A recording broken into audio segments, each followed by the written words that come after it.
The move from Busby Camp marks a pivotal moment in the Custer campaign, igniting a debate that has raged for over 137 years. The march signals the beginning of the end for Custer's infamous expedition, where ambition clashed with destiny in the harsh, unforgiving landscape of Montana. The days preceding this march were relatively uneventful in the grand scale of history. But everything that transpired from the moment the soldiers set out at sunset on June 24th to the harrowing retreat of the Sioux and Cheyenne on June 26th would become etched in the annals of history, subject to endless scrutiny and analysis. It is here, in this narrow window of time, that myth and reality begin to blur, with each telling of the story sowing new seeds of controversy. Custer's decision to issue the marching orders at 11 p.m. seemed calculated, deliberate. Or was it? The time itself has been a source of confusion and miscommunication ever since that fateful night. According to Fred Benteen, Marcus Reno, and a host of other officers, including Captain Miles Moylan and Nick Wallace, Custer had decided that the troops would move under the cover of night to avoid alerting the hostile forces in the vicinity.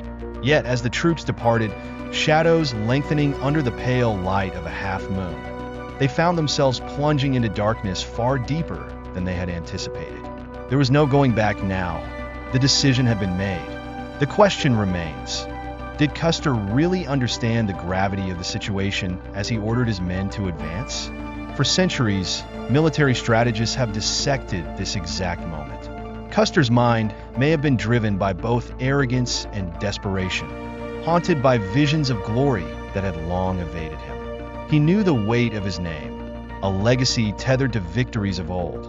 Yet he was also painfully aware of the risks that loomed ahead. As midnight approached, the soldiers pressed forward, marching in silence, their boots shuffling over uneven ground.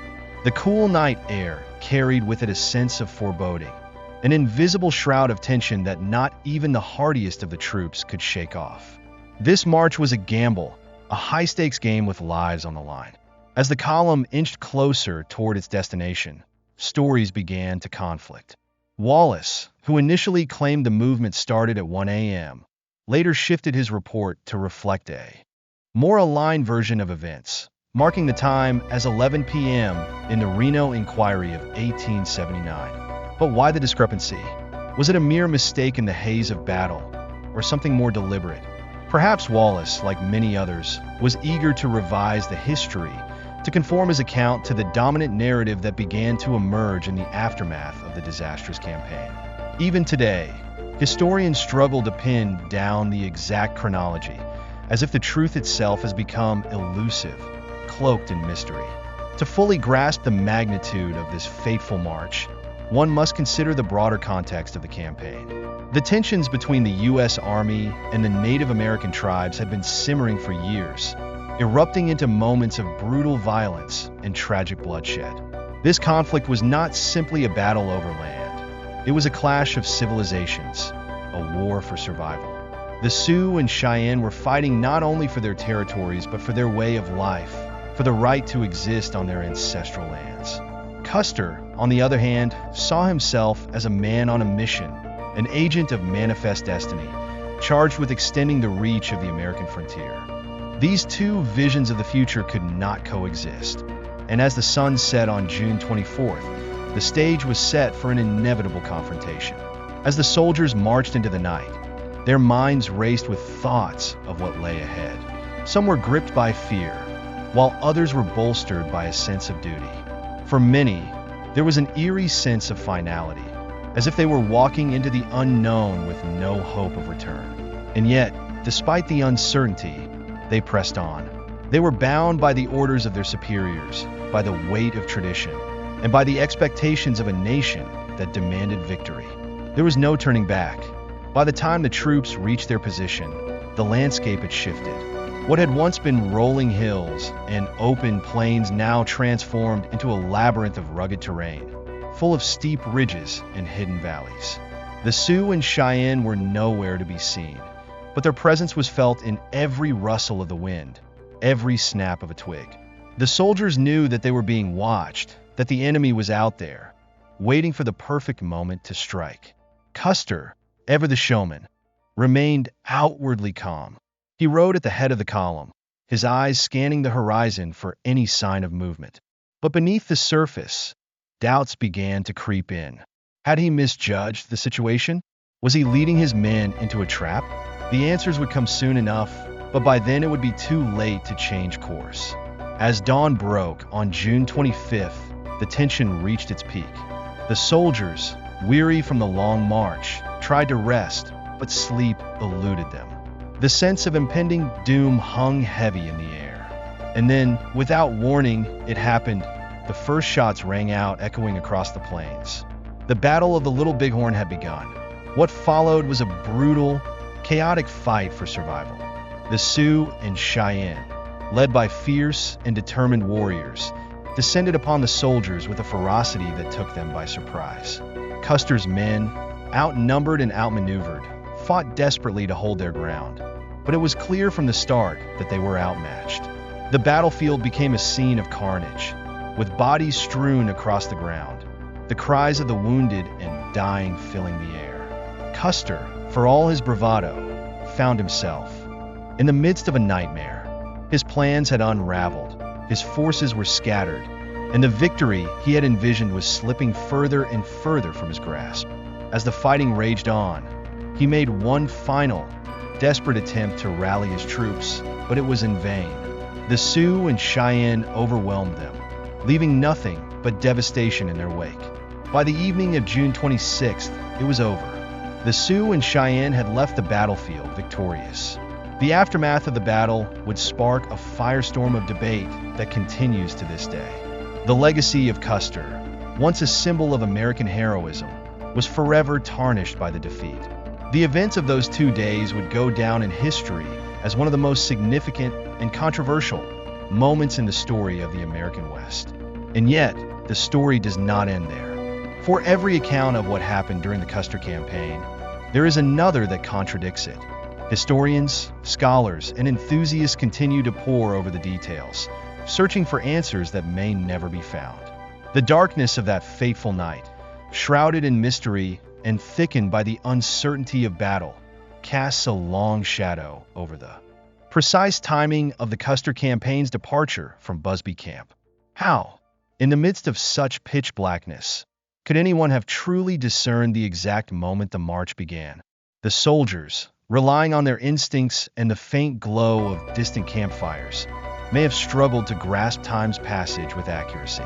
Even under such dim conditions, Custer's order for the column to begin its march at 11 p.m. seems plausible. Yet the truth remains murky. The fragmented recollections of those who were there offer conflicting narratives, further complicating the story. For some, like Ed Godfrey and Fred Gerard, the march seemed to commence closer to 11:30 p.m., suggesting that while Custer may have issued the command at 11 p.m., the regiment did not fully begin its movement until later. It's easy to imagine how those in the front of the column might have perceived the march as starting promptly, while those further back experienced a delay as the long procession snaked its way into the darkness.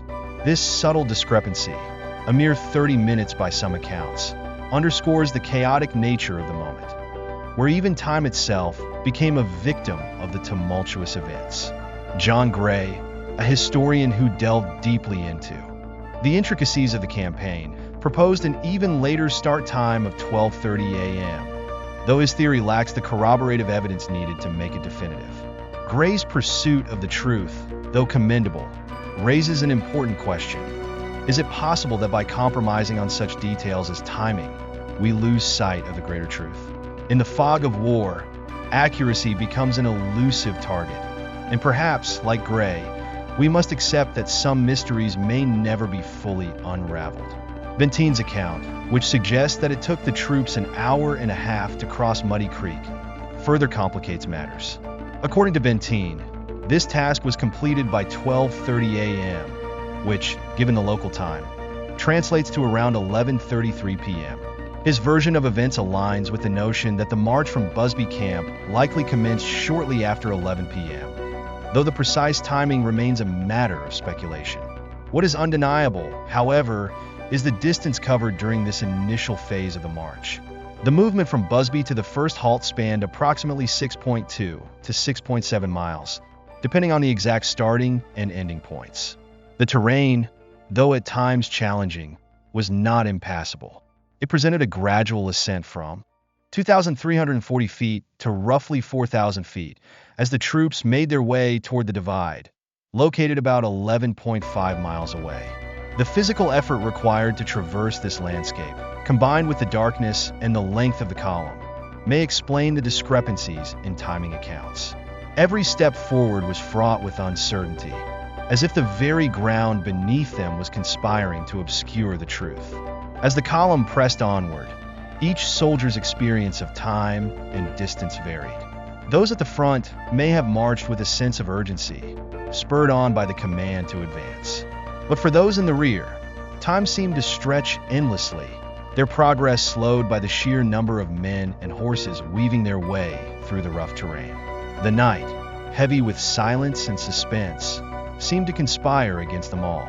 Every sound was amplified: the creak of leather saddles, the clinking of canteens, the steady rhythm of hooves against the earth. The uncertainty surrounding the exact timing of the march reflects the broader ambiguities of the Custer campaign itself. Historians have long debated the decisions made during these critical hours, attempting to piece together a coherent narrative from the fragmented accounts of those who were there. The truth, however, remains elusive. Perhaps it always will be.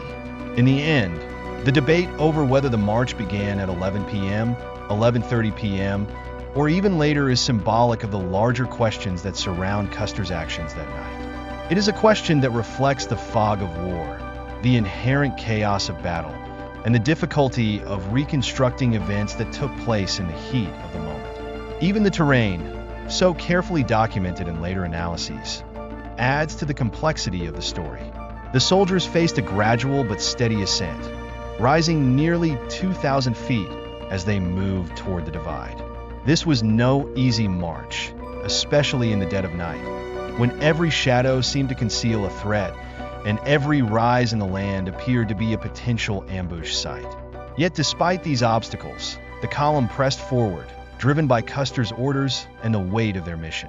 The length of the column itself may have contributed to the timing discrepancies. A military column of this size, consisting of hundreds of men, horses, and equipment, does not move as a single, unified body. Instead, it functions more like a snake, with the head and tail often experiencing events at different times. Those at the front may have begun their march promptly at 11 p.m., while those in the rear did not start moving until much later. This lag, combined with the challenging terrain and the darkness of the night, helps explain why some accounts place the start of the march closer to 11:30 p.m. or even later. As the soldiers moved deeper into the night, the sense of tension grew. Every step brought them closer to the unknown, to a confrontation that they could sense but not yet see. The darkness seemed to close in around them, enveloping them in a shroud of uncertainty. And yet, they marched on, driven by duty, by orders, and by the hope that they would emerge victorious on the other side. But victory would not come easily. As the night wore on and the soldiers drew nearer to their destination, the shadows of the past began to close in around them. The terrain grew more treacherous, the air colder, and the silence more oppressive. The column, stretched out over miles of rough terrain, moved like a ghost through the landscape, each man silently grappling with his own fears and doubts. In the end, the exact timing of the march from Busby Camp may never be known with certainty. But what is clear is that these men, soldiers, officers, and scouts were caught in a moment of history that would forever alter their lives and the fate of the American frontier. The decisions made that night, whether at 11 p.m., 11:30 p.m., or later, set in motion a chain of events that would lead to one of the most infamous battles in U.S. history. The questions of timing and distance, of who marched when and where, are but a small part of the larger story, one of ambition, conflict, and ultimately tragedy. Around 640 men, including 605 soldiers, embarked on the march from Busby Camp towards the divide, their formation a testament to the military precision typical of 1876. Scouts like Varnum, Boyer, Reynolds, and others, silent observers in the shadows, remained outside these numbers, their role critical yet invisible, often overshadowed by the march of the main column. Traveling in pairs, the soldiers stretched in a long, serpentine line that reached close to 2/3 of a mile, a formidable sight moving through the dark and treacherous landscape. And yet, that wasn't the full measure of the army's might.